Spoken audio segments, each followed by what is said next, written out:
Pertanyaan-pertanyaan yang mau kita bahas subuh ini. Bagaimana jika seorang anak apa ini? Anak cewek anak cewek berzina lalu bertobat kembali ke jalan Allah, apakah ayahnya ikut terampuni? Kepada anak-anak cewek, jangan kalian mau pacaran. Kalau kalian pacaran bertahun-tahun tidak dinikahi, nasib kalian sama seperti roti, dibuka, dijilat, dicelup, tidak dimakan. Ada iklan roti itu kan? Ada kan? Ada iklan biskuit kan? Tidak saya sebutkan namanya, nanti menjadi iklan gratis untuk dia, saya tahu. Laki-laki dibawa, perempuan bonceng sore ke sana kemari, malam Ahad, malam Senin, hari libur sampai subuh. Yang rugi laki-laki apa perempuan? Perempuan. Yang muntah-muntah, yang ngidam laki-laki apa perempuan? Perempuan. Yang hamil, yang malu siapa? Perempuan. Maka kunasihatkan kepada kalian, kalau ada yang menggombal kalian, yang mengatakan, Adinda, abang nggak bisa tidur, diam kau buaya.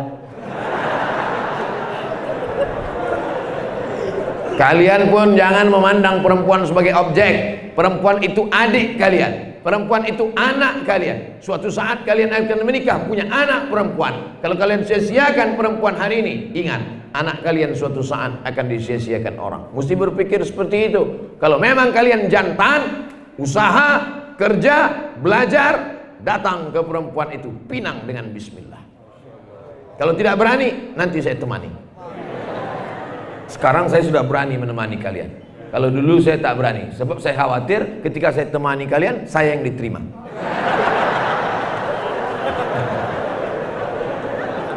Nah, sudah habis pesanku kepada kalian, adik-adikku perempuan, anak-anakku perempuan. Yang sudah terjadi, andailah diterapkan syariat Islam, hidup pada zaman Abu Bakar, Umar, Utsman dan Ali radhiyallahu anhum ajma'in, maka pezina kalau belum menikah, tertulis dalam Quran, az-zaniyatu pezina perempuan, wazani pezina laki-laki, fajlidu kulla wahidin minhuma mi'ata jaldah, dicambuk 100 kali. Gimana rasanya dicambuk 100 kali Pak Ustadz? Cari cambuk kuda. Kalau tidak ada cambuk kuda di Makassar, pelepah korma. Pelepah korma tak ada, pelepah kelapa. Pukulkan 100 kali. Kalau mati 70, berhenti. Begitulah azabnya dulu. Kalau sudah menikah, asyaikhu laki-laki yang sudah menikah, wasyaikhatu perempuan yang sudah menikah, farjumuhumal battah, ditanam di dalam tanah setengah badannya, setelah itu dilempar batu sampai mati. Pernah ini terjadi pada zaman Nabi? Pernah. Ini bukan cerita, hadisnya sahih.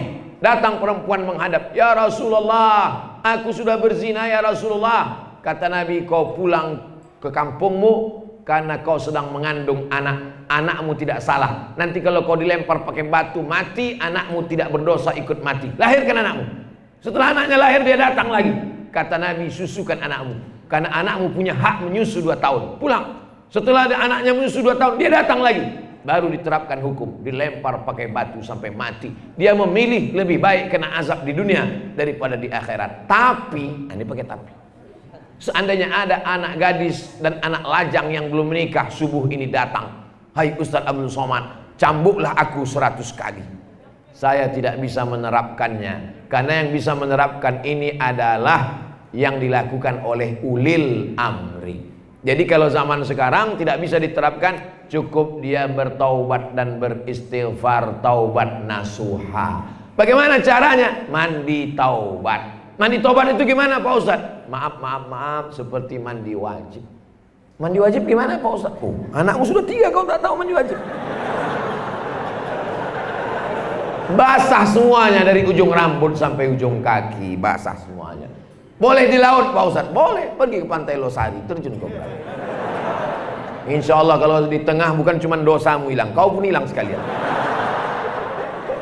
Nah, setelah mandi taubat, sholat sunat taubat, usolli sunnatat taubat rakaataini lillahi ta'ala. Dosanya perlu disebutkan, gak usah. Apalagi sholat sunat taubatnya di masjid, kuat-kuat pula usolli sunnatat taubat dari zina jam 5 pagi tadi. Tahulah orang. Cukup dalam hati saja. Bertaubat minta ampun kepada Allah Subhanahu wa taala. Ya Allah, terimalah taubat adik-adik kami yang pernah silap dan salah, ya Allah. Coba lihat orang mati, kaya mati, miskin mati, rakyat mati, penguasa mati. Hidup ini luar biasa. Kalau tak takut juga, Covid sudah menghabiskan, meluluh lantakkan berita kematian. Dulu yang mati itu jauh, sekarang orang mati, yang muda mati, yang sehat mati, artis mati, orang kaya mati, pejabat mati. Tak juga bertaubat. La ilaha illallah Muhammadur Rasulullah. Yang jomblo cepat kalian nikah. Malaikat maut sudah dekat.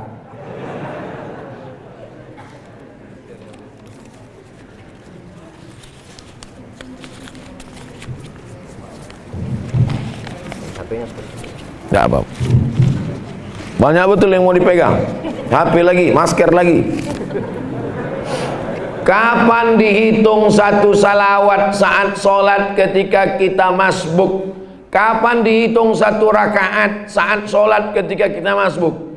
Apakah membaca Al-Fatihah? Tidak.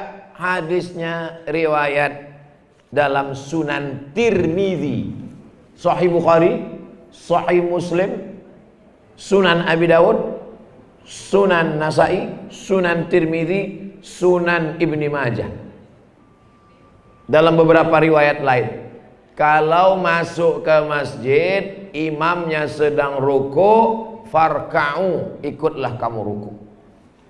Man adraka raka'atan, siapa yang dapat ruku, maka dia sudah dapat satu rakaat. Allahu Akbar, masuk masjid langsung. Tapi banyak orang masbuk kadang salah. Begitu dia lihat imam ruku, dia langsung ruku. Takbiratul ihramnya mana? Takbiratul ihram dulu. Allahu Akbar, habis itu baru ruku. Allahu Akbar. Subhana rabbiyal azim wa bihamdi. Subhana rabbiyal azim wa bihamdi. Fatihahnya mana? Al imamu junnah. Imam penanggung jawab. Faqiraatul imam, bacaan imam mengkafir bacaan makmum bagi yang masbuk. Adapun kalau dia jadi makmum, menurut mazhab Syafi'i dia tetap baca Al-Fatihah. Kapan baca Fatihah? Setelah imam baca amin. Waladdallin, amin. Makmum baca Fatihah. Bismillahirrahmanirrahim. Alhamdulillah.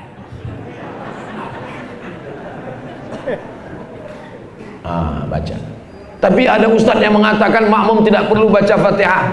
Mazhab Hanafi tidak perlu makmum baca Fatihah. Mazhab Hambali tak perlu makmum baca Fatihah. Mazhab Maliki, kalau imamnya sholatnya keras, maghrib, isya, subuh, makmum tak perlu baca Fatihah karena telinga makmum sudah mendengar. Tapi pada sholat yang tidak berbunyi, zuhur, asar, makmum baca Fatihah karena telinganya tidak mendengar bacaan imam. Tapi jangan gara-gara ini anak muda di luar pas imam awal alhamdulillahirabbil alamin, nyantai di luar. Kok nggak masuk dalam? Ayatnya panjang, kita tunggu ruku aja. Jangan. Segera langsung datang sholat. Ini kan ceritanya kalau darurat masbuk. Siapa yang dapat ruku, maka sudah terhitung satu rakaat. Masuk ke dalam masjid, imam sujud, Allahu Akbar. Banyak sekarang orang kalau masbuk, imam sujud, dia nyantai, nengok-nengok jam. Di fotonya pula dulu orang sholat. Kalau kau masuk ke dalam masjid, imam sedang sujud, maka kau langsung ikut sujud. Kalau dia sedang tasyahud awal, kebetulan zuhur, maghrib, asar, ikut tasyahud awal. Untuk apa ikut? Kan nggak dihitung satu rakaat. Boleh jadi sujudmu itulah yang memasukkanmu ke dalam surga. Boleh jadi tasyahudmu itulah yang menghapuskan dosa-dosamu. Mana kita tahu?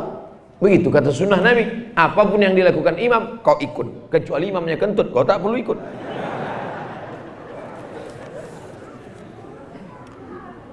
Saya pernah mendengar, saya pernah bernazar kepada Allah Subhanahu wa taala bahwasanya apabila saya dapat duduk di majelis taklim bersama Ustadz Abdul Somad serta dapat berfoto bersamanya dan mendapatkan tanda tangan beliau, maka saya akan berpuasa nazar. Pertanyaannya, apakah Ustadz bersedia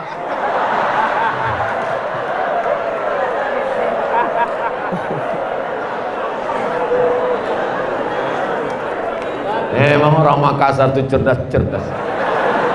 Saya sudah banyak tempat berceramah dari Sabang sampai Papua, baru inilah ada yang begitu. Di tempat-tempat lain itu paling kemarin seperti di Bulukumba dia cuma bilang, Ustadz Somad boleh kita berfoto, istriku sedang ngidam di rumah. Sebatas itu aja. Tapi yang sampai bernazar nih di Makassar. Mana orangnya? Mana? Hah?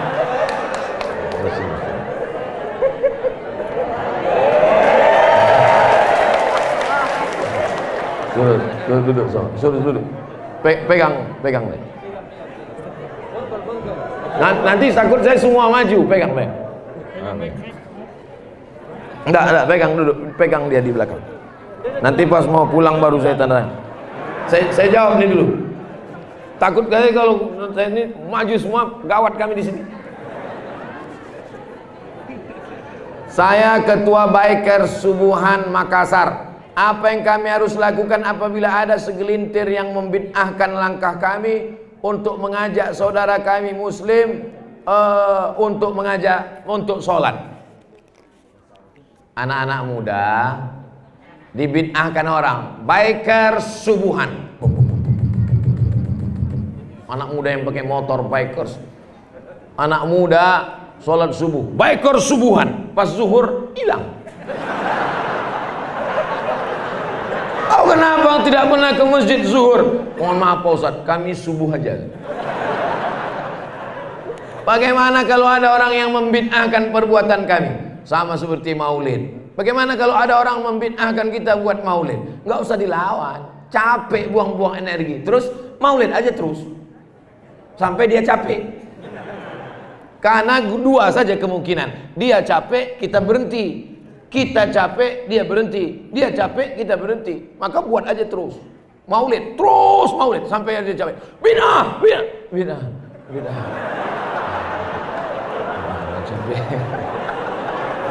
Buat aja terus. Gak usah takut. Biker, begitu dia bilang, biker subuhan, bid'ah, gas terus. Udah, kalian buat aja terus, lanjutkan. Karena kalau kalian lawan pakai 1000 dalil, masing-masing punya dalil. Yang punya maulid punya dalil. Tanda cinta kita kepada Nabi, kita buat maulid. Allahu Akbar. Kata yang buat Nabi tidak pernah melaksanakan maulid. Allahu Akbar. Nanti orang kelahi sama-sama bunuhan pakai Allahu Akbar. Malaikat mencatat mana yang betul nih. Dua pakai Allahu Akbar. Ini masalah khilafiyah. Masing-masing punya dalil. Kita capek sendiri. Oleh sebab itu, kalau kita yakin benar, kata guru, kata kiai, kata ulama kita benar, ada dalilnya, laksanakan terus. Biker subuhan, anak muda yang lain, mabuk, zina, sakau, narkoba. Ada anak muda yang mau sholat subuh berjamaah. Baik apa tak baik? Baik. Apa salahnya? Lanjutkan, teruskan sampai mereka capek. Tambah stikernya di belakang, biker subuhan. Silahkan bid'ahkan sampai kalian lelah.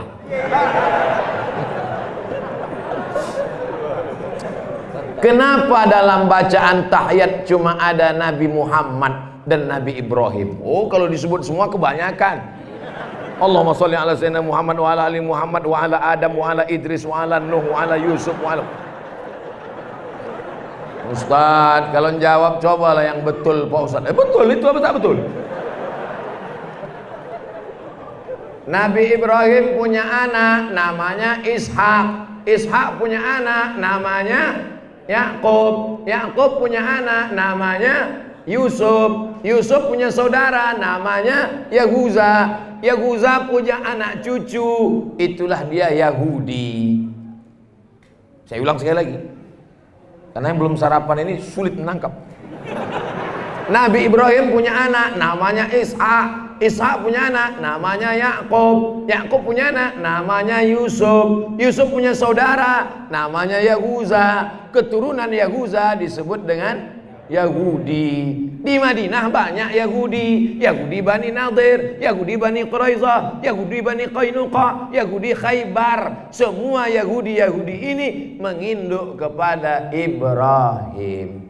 Ibrahim punya anak namanya Ismail. Ismail punya keturunan namanya Adnan. Cucu cicit keturunannya Muhammad bin Abdullah bin Abdul Muttalib bin Hashim bin Abdi Manaf bin Qusay. Keturunan Adnan, keturunan Ismail, anak kandung Ibrahim alaihis salam. Musa, Isa, Muhammad alaihi wassalatu wassalam, nasabnya paling dekat ketemunya pada Ibrahim. Tapi tidak boleh disatukan agama ini menjadi satu agama. Sekarang ada ide usul mau disatukan tiga agama ini supaya minimalisir konflik. Mau dibuat agama baru namanya agama Abrahamisme. Syekh Azhar, Profesor Dr. Syekh Muhammad Ahmad Thayyib menolak ini karena kata dia ini tidak bisa, karena kita meyakini agama Islam, innad dina indallahil Islam. Tapi titik temu antara ketiga ini paling dekat pertemuannya pada Ibrahim. Itu jawabannya. Terserah mau pakai jawaban nomor 1 atau 2 bisa dipakai. Apa bisa mengqadha salat sehabis salat subuh sebanyak-banyaknya? Bisa, tapi jangan di masjid, di rumah. Karena kalau di masjid kau buat tegak, orang berbisik. Siapa itu? Aliran sesat. Orang salat sunat isyraq setelah terbit matahari, tiba-tiba dia selesai salat subuh, langsung salat. Usolli fardhu subhi rakaataini qadaan lillahi ta'ala. Salat yang lama-lama yang tinggal dulu mesti diganti di qada. Salat tidak bisa ditebus dengan istighfar. Salat tidak bisa ditebus dengan haji. La kafarata laha illa dzalik. Tidak ada yang bisa menembus salat kecuali dengan salat itu sendiri. Caranya qada. Tapi jangan gara-gara ini bapak yang PNS ambil cuti sebulan mau qada. Teknisnya habis selesai satu sholat satu qadha, satu sholat satu qadha. Nanti habis sholat zuhur qadha satu. Usolli fardhu zuhri 4 rakaatin qadhaan. Bukan qoboan. Itu cuci tangan. Qadhaan. Asar juga begitu. Tapi sholat yang tidak ada ba'diyahnya, sholat subuh, sholat asar jangan dilaksanakan di masjid, nanti jadi fitnah. Laksanakan di rumah. Kalaupun tidak jadi fitnah nanti orang ghibah. Begitu sholat langsung berbisik di belakang. Oh banyak utang ya. Sepakat 4 mazhab paling tua Hanafi, nomor 2 Maliki, nomor 3 Syafi'i, nomor 4 Hambali, bahwa sholat yang tinggal wajib diqadha. Banyak yang mengatakan bahwa perempuan yang baik akan diberikan laki-laki baik. Ini pasti komplain, kenapa lakinya nggak baik? Saya seorang pendosa lantas mengagumi seorang perempuan yang baik akhlaknya, kuat imannya. Apakah pantas orang seperti saya berharap kepada wanita yang baik tersebut? Why not?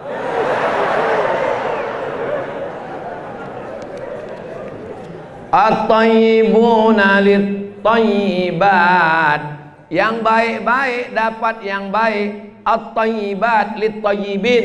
Yang baik dapat yang baik. Laki-laki yang baik dapat perempuan yang baik. Perempuan yang baik dapat laki-laki yang baik. Ayat ini banyak dikomplain. Pak Ustadz, saya sholat, saya puasa, saya zakat, kenapa istri saya kuntilanak?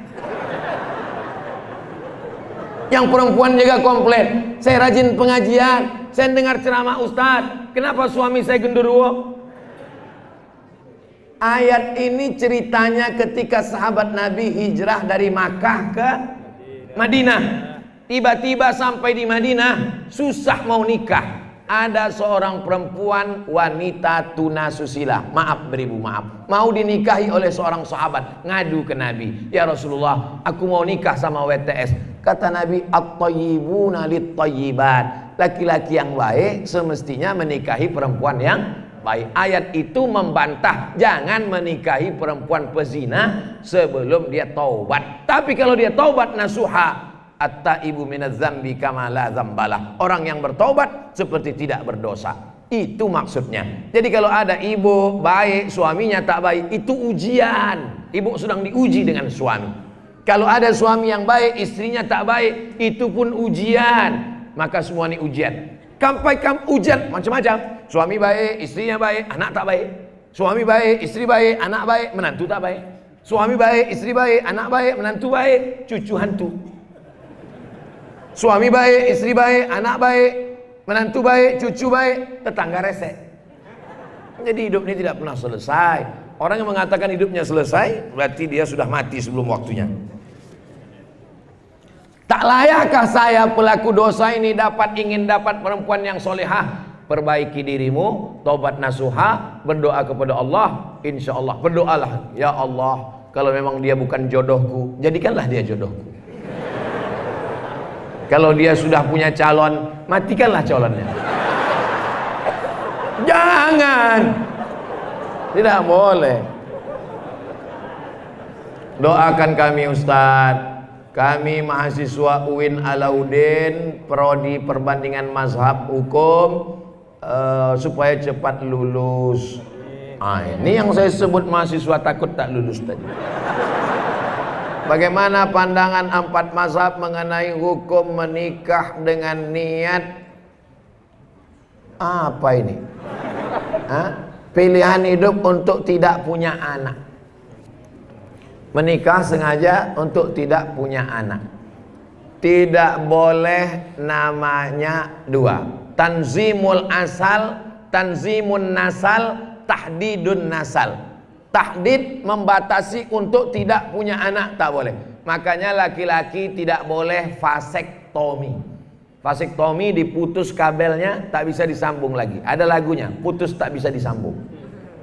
Tidak boleh. Perempuan tidak boleh steril. Operasi dibuang rahim, steril, tak bisa punya anak, tak boleh. Kecuali dalam keadaan darurat. Misalnya dokter mengatakan ibu sudah sesar 2 kali, tidak boleh 3 kali, maka suami baru.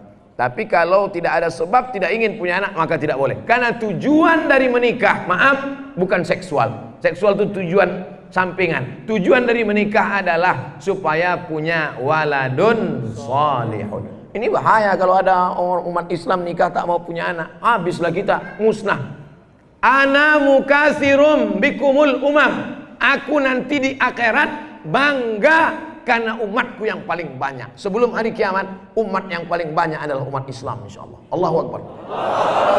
Maka kalian menikah, punya anak banyak-banyak. Dulu kita ketakutan, punya anak takut banyak. Sekarang apa yang terjadi? Pulau Sulawesi luas, Pulau Papua luas. Kekurangan rakyat sekarang yang terjadi. Karena ada orang yang sangat banyak di dunia ini. Negeri paling banyak Tiongkok, India. Rakyatnya sangat banyak dan kekurangan pangan. Akhirnya orang ketakutan. Bacalah tulisan-tulisan internet, ketakutan negeri yang orangnya banyak, pangannya kurang, sementara kita pangannya banyak, orangnya kurang. Ini insya Allah dengan ini semangat menikah dan gas terus punya anak banyak-banyak. Saya nama Muhammad Ardi Ananda, umur 34 tahun. Saya ingin bertanya bagaimana hukumnya di buku nikah saya yang menjadi walinya adalah bapak tiri, bukan bapak kandung. Dan itu atas permintaan saya di KUA. Dikarenakan sejak kecil saya tak pernah dinafkahi oleh bapak kandung saya. Oh, ini laki-laki yang tak boleh, tapi orangnya satu kan? Yang tak boleh itu orangnya 2. Perbuatan dia menisbatkan dirinya kepada orang lain itu haram. Ud'uhum li abaihim. panggillah dia pakai bin bapaknya. Turun ayat karena ada sahabat Nabi namanya Zaid dipanggil bin Muhammad. Zaid bin Muhammad, Zaid anak Muhammad, Zaid anak Muhammad. Turun ayat. Maka Muhammadun aba ahadim mir rijalikum. Muhammad bukan bapakmu, walakin Rasulullah. Membantah tidak boleh pakai bin Muhammad karena bukan ayahnya. Perbuatan dia pakai bin orang lain itu haram, bertobat berhenti. Tapi akad nikah dia sah, kecuali perempuan dinikahkan oleh bapak tirinya, batal. Ayyumamra'atin, perempuan nakahat menikah bi ghairi izni waliha, tanpa izin wali bapak kandung, fanikahuha batil, nikahnya batal. La nikaha, tidak sah nikah illa biwaliyin, kecuali dengan wali ayah kandung, wasyahidai adlin, dua saksi yang adil. Nah, alhamdulillah ini kasusnya bukan pada perempuan tapi pada laki-laki. Kau hanya berdosa saja, bertobat minta ampun kepada Allah karena sudah memakai bukan nama ayah kandung. Saya daftar haji dengan menggunakan salah satu program bank. Pertanyaan saya, apa hukumnya minjam uang untuk berangkat haji? Pakai bank Sulsel Bar Syariah boleh. BSI Bank Syariah Indonesia boleh. Akadnya apa kalau minjam itu? Itu akadnya adalah kafalah namanya dalam muamalah ekonomi Islam. Cari Dewan Syariah Nasional, fatwa tentang kafalah pembiayaan haji dan umrah. Mana tahu ada orang yang mengatakan tak boleh. Boleh berangkat haji dan umrah dengan pembiayaan bank syariah melalui akad namanya kafalah jaminan. Dewan Syariah Nasional, tak terbantahkan lagi. Amalan apa yang dilakukan seorang anak untuk orang tuanya yang sudah meninggal? Apa boleh membacakan Quran diniatkan untuk orang tuanya yang sudah meninggal? Orang tua yang sudah meninggal bisa dikirimi yang pertama doa, Rabbi firli wali walidayya warhamhuma kama rabbayani shaghira. Yang kedua adalah bacaan Quran. Kata Imam Nawawi dari kalangan mazhab Syafi'i, wa in khatimul Qur'ana, yang paling afdal khatamkan 30 juz Al-Quran. Tak sanggup satu khatam Quran, hatinya Al-Quran, hatinya Quran Yasin. Baca Yasin tak sanggup. Untuk almarhumah Ibu Hajjah Syarifah, mohon maaf, Halmiyah binti Syekh Abdul Hamid Al-Fatihah. A'udzubillahi minasyaitonirrajim. Bismillahirrahmanirrahim. Alhamdulillahirabbil alamin arrahmanir rahim maliki yaumiddin. Iyyaka na'budu wa iyyaka nasta'in. Ihdinas siratal mustaqim, siratal ladzina an'amta 'alaihim ghairil maghdubi 'alaihim waladdallin. Amin. Sampai apa tak sampai? Bingung. Mau dibilang sampai nggak ada reportnya, mau dibilang tak sampai takut ustadz tersinggung. Nabi lewat di kubur, dibelah Nabi pelepah korma, ditusukkannya ke makam. Sahabat bertanya, kenapa kau tusukkan ke makam ya Rasulullah? Pelepah korma bertasbih, tasbihnya sampai pada orang meninggal. Dikomentari Imam Nawawi hadis ini dalam Sahih Muslim. Nama kitabnya Al-Minhaj, Syarah Sahih Muslim Ibn Al-Hajjaj. Kalau tasbih pelepah korma saja sampai pada orang meninggal, apalagi bacaan Quran orang beriman. Kalau ada bapak ibu mengatakan bacaan Quran Abdul Somad tak sampai untuk almarhumah, berarti sama dia mengatakan Abdul Somad lebih jelek daripada pelepah korma. Doa sampai, bacaan Quran sampai, tahlil La ilaha illallah, la ilaha illallah. Ya Allah, sampaikanlah tahlil kami kepada almarhum almarhumah sampai. 4. Sedekah. Datang saat menjumpai Nabi. Ummi matat, makku mati, makku meninggal ya Rasulullah. Afa atasaddaqu anha? Kalau aku bersedekah, apakah sedekahku sampai untuk makku? Kata Nabi, sedekahlah. Ayu shadaqatu afdal? Apa sedekah yang paling afdal? Sakyul ma, kasih air minum. Bagus, buatkan sumur bor. Pergi saya ke Malaysia ceramah, di pintu itu ada kotak. Kalau kita ambil air, muncul botol satu, muncul. Di tempat kita dibuat begitu, begitu diambil hilang semua. Saya ceramah di Banjarmasin, ada bapak-bapak di depan pintu rumahnya dia buat kulkas, tapi airnya tidak sampai beku. Wakaf untuk almarhumah. Siapa saja yang mau mengambil air silakan. Ini bagus. Buatkan sedekah untuk almarhumah. Apalagi kurban. Kurban untuk almarhum sampai. Mana dalilnya? Nabi waktu potong kurban, Allahumma hadza an Muhammad wa ali Muhammad.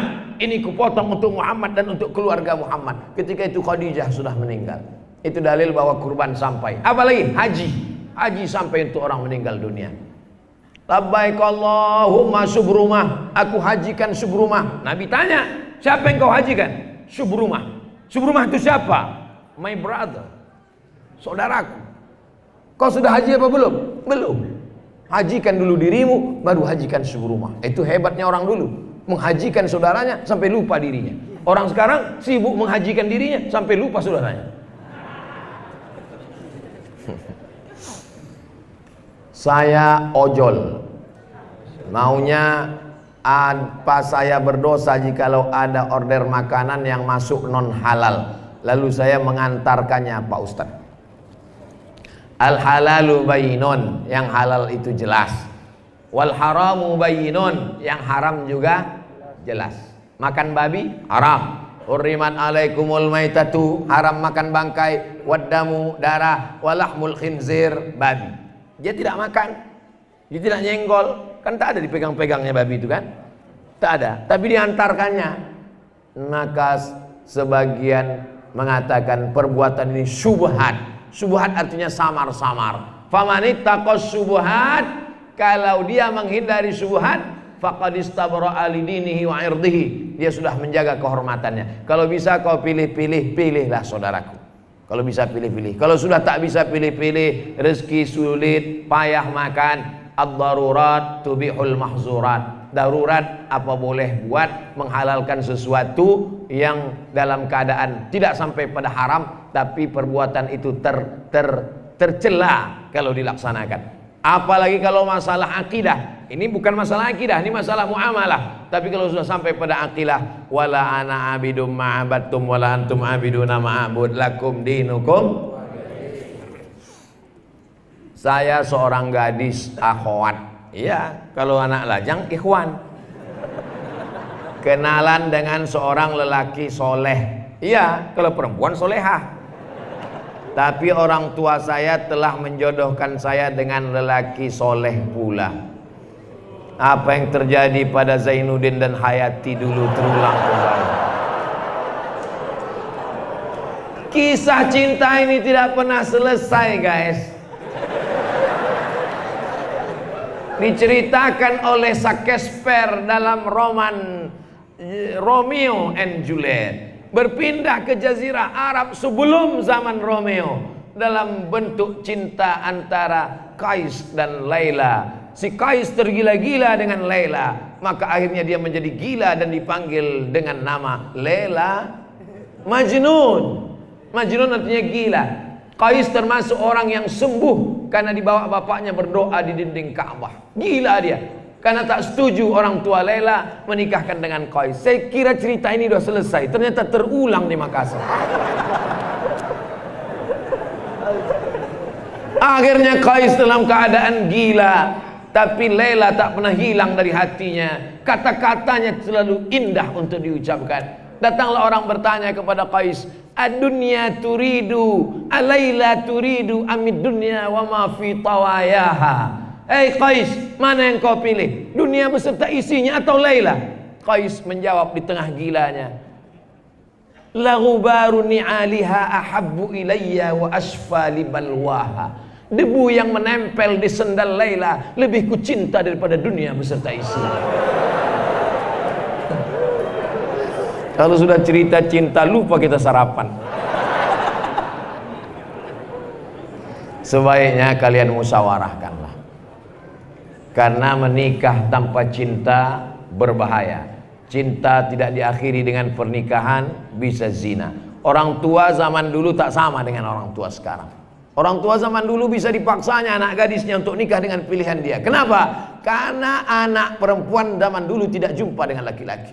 Apalagi di Tanah Bugis, Makassar. Kalau ada perempuan yang dilarikan laki-laki, kehormatannya harus dengan badik dalam kain.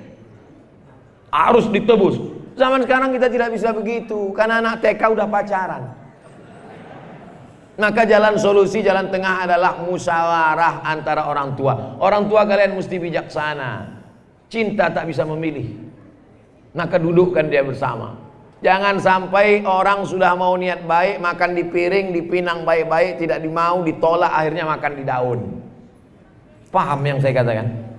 Oleh sebab itu musyawarah baik. Jangan sampai dinikahkan dia tidak suka, akhirnya terjadi apa yang terjadi. Andai saya punya anak perempuan, ada langkah sebelum terjadi, sebelum dia jatuh cinta, kasih tahu duluan. Nah, aku tak ingin kau pacaran, kasih tahu duluan. Jangan setelah dia jatuh hati, hatinya sudah diambil orang, lalu nanti dia minum racun tikus.